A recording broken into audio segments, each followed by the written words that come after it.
झील की सुनहरी राजकुमारी। बहुत समय पहले की बात है।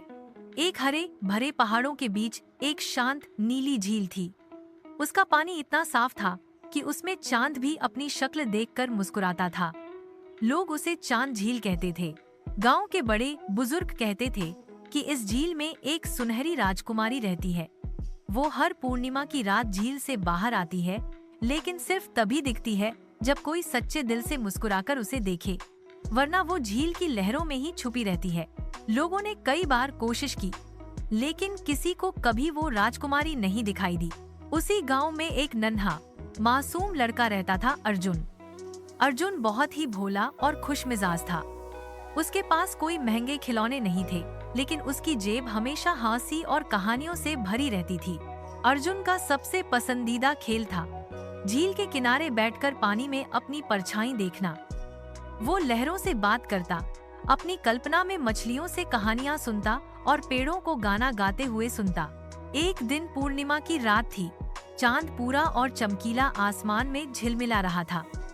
अर्जुन अकेला झील किनारे बैठा था।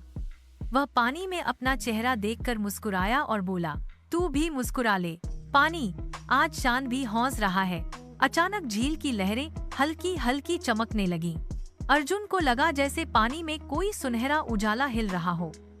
तभी झील के बीच से एक सुंदर सुनहरी राजकुमारी उभरी। उसके बाल चांद जैसे चमक रहे थे और उसका लहंगा झील के पानी की तरह लहरों में बह रहा था। राजकुमारी ने मुस्कुराते हुए कहा, अर्जुन, तुम्हारी सच्ची मुस्कान ने मुझे आजाद किया है। मैं वर्षों से इंतजार कर रही थी कि कोई बिना लालच, बिना डर, बस दिल से मुस्कुराकर मुझे देखे।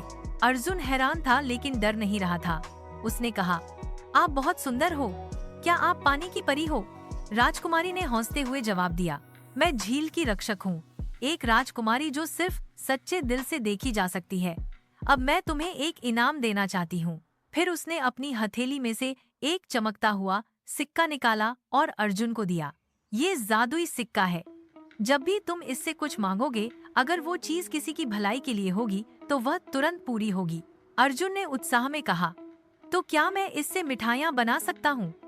राजकुमारी ने सिर हिलाया, हाँ, लेकिन दूसरों को भी बांटना। अर्जुन की आंखें चमक उठीं। अगले ही दिन उसने सिक्के से अपनी पहली मिठाई बनाई, एक बड़ी सी रंग बिरंगी चॉकलेट। उसने उसे अपने दोस्तों और गांव के बच्चों में बांट दिया। अब अर्जुन हर दिन किसी न किसी को मिठाइयाँ बांटता। सब लोग पूछते, इतनी मिठाइयाँ कहाँ से आती हैं? अर्जुन मुस्कुराता और कहता, ये मेरी मुस्कान की ताकत है। गांव में मिठाइयाँ भी मशहूर हो गईं और अर्जुन की मुस्कान भी। पर सबसे खास बात ये थी कि वह सिक्का कभी भी स्वार्थ या झूठी इच्छा के लिए काम नहीं करता था। अगर अर्जुन किसी गलत इरादे से कुछ मांगता तो सिक्का बस चमकता और चुप रह जाता। अर्जुन ने उस दिन सीखा कि सच्चा जादू भलाई और मुस्कुराहट में छुपा होता है। झील की सुनहरी राजकुमारी अब वापस नहीं आई, लेकिन गांव वाले कहते हैं, जब भी कोई सच्चे दिल से झील में मुस्कुराकर देखेगा, वह कहीं न कहीं अर्जुन की तरह अपना जादू जरूर पा जाएगा। सीख, ईमानदारी, सच्ची मुस्कान और दूसरों की मदद, यही असली जादू है।